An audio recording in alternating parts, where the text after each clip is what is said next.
उत्तर भारत के एक दूर-दराज इलाके में बसा था सोनापुर गांव।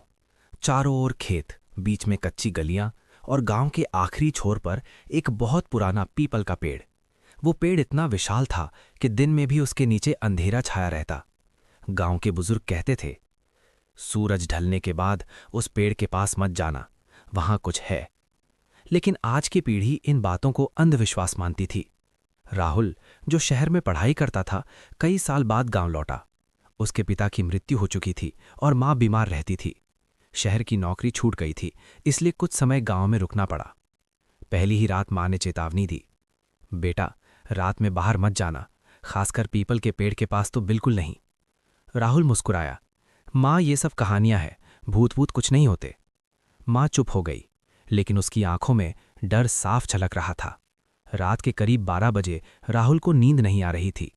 बाहर अचानक घुंघरुओं की आवाज आई, छन छन छन। वो चौंक गया। गांव में रात को कौन नाचता है? आवाज उसी दिशा से आ रही थी, पीपल का पेड़। राहुल ने खिड़की खोली। दूर चांदनी में उसे एक सफेद साड़ी में औरत की परछाई दिखी। उसके बाल खुले थे और वो धीरे धीरे घूम रही थी। अचानक उसने सिर उठाया। उसकी आंखें पूरी तरह काली। राहुल ने डर के मारे खिड़की बंद कर ली। दिल जोर जोर से धड़क रहा था। जरूर कोई भ्रम होगा, उसने खुद को समझाया। अगले दिन राहुल गांव के बुजुर्ग हरिहर काका से मिला। बातों बातों में पीपल के पेड़ का जिक्र आया। काका का चेहरा पीला पड़ गया। बेटा, उस पेड़ का नाम मत लो। राहुल ने जिद की तो काका ने बताया, 20 साल पहले गांव में एक लड़की थी, चंपा, बहुत सुंदर, सीधी साधी। गांव के जमींदार का बेटा उस पर बुरी नजर रखता था। एक रात वो उसे जबरदस्ती पीपल के पेड़ के पास ले गया। अगले दिन चंपा की लाश उसी पेड़ से लटकी मिली। गांव ने उसे आत्महत्या घोषित कर दिया, लेकिन सच्चाई सब जानते थे।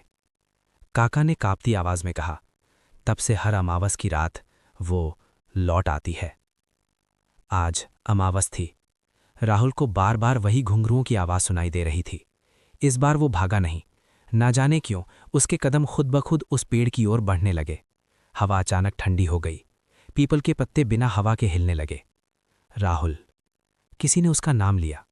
सामने वही औरत खड़ी थी, सफेद साड़ी, खून से सने पैर, उल्टी लटकी गर्दन। तुम डरते नहीं? उसकी आवाज सीधे दिमाग में गूंज रही थी। राहुल कांपते हुए बोला, तुम चंपा हो? वो मुस्कुराई। उसकी मुस्कान में दर्द था।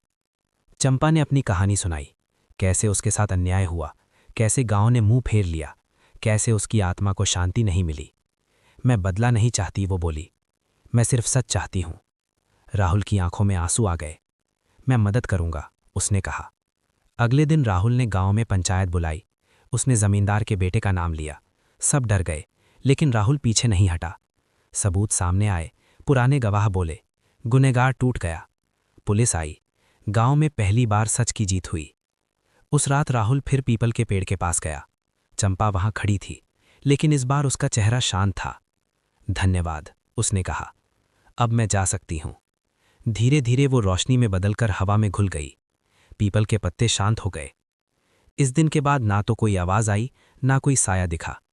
पीपल का पेड़ अब भी खड़ा है, लेकिन डर का नहीं, इंसाफ की याद बनकर।